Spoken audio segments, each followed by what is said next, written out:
Take us behind the behind the velvet curtain. What do you think's really happening here? I think there are actually a lot of discussions underway, and it's hard to know whether there'll be an outcome soon or not.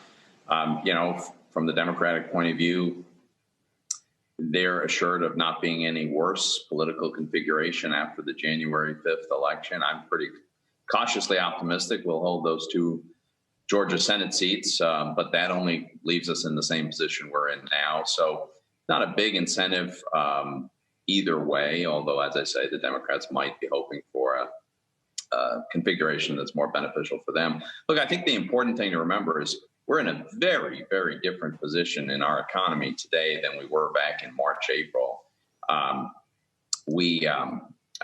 I've been hearing since at least August that we had to pass another big stimulus bill immediately or the economy was going to collapse. That clearly was wrong. But having said that, we've still got a ways to go. I think there are some things that we could do constructively, but it should be much more narrowly targeted. It should be smaller in scale, and it should go after what are the remaining serious problems in our economy. Very, very different from where we were back in March and April.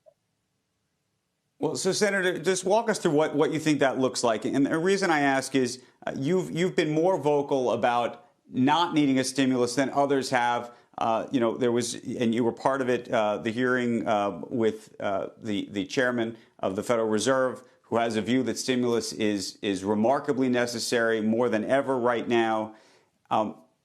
Explain how your view is different than his view.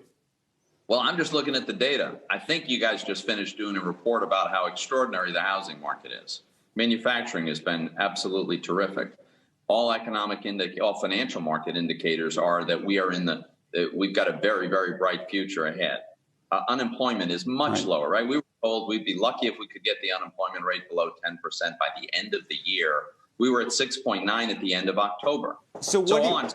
What do you think Jay Powell is looking at that you're not? Or do you see what I'm saying? I mean, he's a smart guy. You're a smart guy.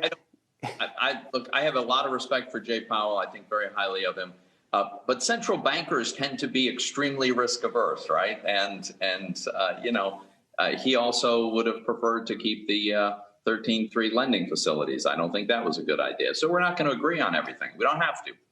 I do think there are some specific things that fit into this category I'm describing as the narrow items that are still necessary. We've still got a very high unemployment rate and a real challenge for a number of folks. So the expanded eligibility of unemployment benefits insurance, I think, should be expanded.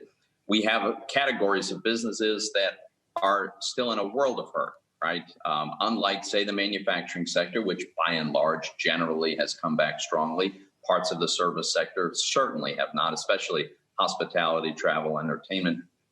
So some kind of expanded new PPP program, I shouldn't say new, really, a PPP program that's designed for those businesses that were really seriously adversely affected. I think you can make a case for some funds for school districts that have had to spend a lot of money to accommodate their new circumstances. So I'm acknowledging, Andrew, there's a few things. And by the way, I think Democrats agree on those things. We would have broad agreement on a pretty significant list. We could get that done. And what the question is whether the Democrats will agree to do that or whether they will hold out for all the things that they know we don't agree on. Shepard Smith here. Thanks for watching CNBC on YouTube.